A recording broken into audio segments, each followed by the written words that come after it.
जब एक शिष्य गुरुकुल में विद्या अध्ययन कर अपने घर जाने लगा तो उसने अपने गुरुदेव से प्रार्थना की कि हे गुरुवर, मैं आपको गुरु दक्षिणा के रूप में कुछ अर्पण करना चाहता हूँ। कृपा कर मुझे आदेश देने की कृपा करें कि मैं क्या सेवा करूँ। गुरुदेव ने उसे बहुत मना किया, किंतु शिष्य के पुनः आग्रह पर कहा कि बेटा, संसार में जो व्यर्थ वस्तु है उसी को तुम मेरे लिए ले आओ। शिष्य गुरुदेव को प्रणाम कर गुरुकुल से चल पड़ा। वह सोचने लगा कि संसार में कौन सी वस्तु व्यर्थ है। वह इसी विचार में घूमता रहा तथा चलते चलते काफी दूर निकल गया। उसे कोई व्यर्थ चीज नजर नहीं आई। गर्मी का मौसम था। वह चलते चलते थक गया और एक पेड़ की छाया में बैठकर विश्राम करने लगा। थोड़ी देर में वह देखता है कि वहां मिट्टी का एक ढेर पड़ा हुआ है, तो वह कुछ मिट्टी को उठाकर चलने लगता है। वह जैसे ही कुछ दूर आगे बढ़ता है तो मिट्टी से एक अद्भुत आवाज आती है कि हे मानव, तू मुझे क्यों उठाकर कहाँ ले जा रहा है। शिष्य कहता है कि जो सबसे व्यर्थ चीज है वह मैं अपने गुरुदेव को अर्पण करना चाहता हूँ।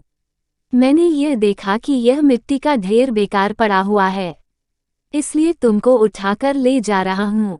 मिट्टी कहती है कि मैं व्यर्थ कहाँ हूँ, मैं तो बहुत मूल्यवान हूँ। मेरे ही ऊपर मकान बने हैं, कृषि होती है तथा नदी नाले बहते हैं जो प्राणियों को जीवन देते हैं। मैं तो बहुत मूल्यवान हूँ। मेरे भूगर्भ से ही कितने खनिज पदार्थ निकलते हैं, सब हीरे जवाहरात मेरे अंदर से निकलते हैं। वह शिष्य सोचता है कि यह मिट्टी तो ठीक ही कह रही है, यह व्यर्थ नहीं है। उसे छोड़कर वह आगे रास्ते में चिंतन करता हुआ निकल पड़ता है। रास्ते में एक जगह वह पत्थरों का ढेर देखता है। वह सोचता है कि पत्थर ही व्यर्थ है, ये तो रास्ते में ऐसे ही पड़े हुए हैं, इनका तो कोई उपयोग ही नहीं है। जैसे ही वह पत्थर को उठाने लगता है तो पत्थर से भी वही आवाज आती है कि हे भाई, तुम मुझको क्यों उठा रहे हो। वह शिष्य कहता है कि मुझे सबसे व्यर्थ चीज अपने गुरुदेव को अर्पण करनी है, इसलिए भेंट के लिए तुम्हें अपने साथ ले जा रहा हूँ। वह पत्थर कहता है कि मैं व्यर्थ नहीं हूँ, मेरे द्वारा बने पर्वत से तुम लोगों की रक्षा होती है, दुश्मन तुम्हारी सीमा में नहीं आते। मकान बनाने में मेरा उपयोग होता है, मेरा तो कई अन्य जगहों पर उपयोग होता है। हे भाई, मैं तो बहुत ही मूल्यवान हूँ। अब शिष्य को उसकी बात समझ में आती है। वह रास्ते में आगे बढ़ता है। आगे जाता है तो वह एक कचरे का ढेर देखता है। वह सोचता है कि यह कचरा तो व्यर्थ ही है, चलो मैं इस कचरे को ही ले जाता हूँ। जैसे ही वह उस कचरे को हाथ लगाता है वैसे ही उस ढेर से एक आवाज आती है कि हे मानव, तू मुझे क्यों ले जा रहा है। वह शिष्य कहता है कि मैं अपने गुरुदेव के भेंट स्वरूप तुम्हें ले जा रहा हूँ। तुम संसार की सबसे व्यर्थ चीज हो। वह गंदगी कहती है कि हे मानव, तुम लोगों के कारण ही मेरी यह दुर्दशा हुई है। मैं तो स्वादिष्ट भोजन और सुंदर वस्तुओं के रूप में थी, तुम लोगों ने ही इस्तेमाल कर मेरी यह दशा कर दी। मैं तो बहुत ही मूल्यवान हूँ। तुम मेरे इसी खाद को लेकर अपने पेड़ पौधों में, बागवान की क्यारियों में डालते हो, खेतों में डालते हो, तो मेरे द्वारा ही तुम्हें सुंदर सुंदर फल खाने को मिलते हैं। फल फूलों, साग सब्जियों एवं फसलों आदि को देखकर तुम्हारा हृदय खुश होता है, आनंदित हो उठता है।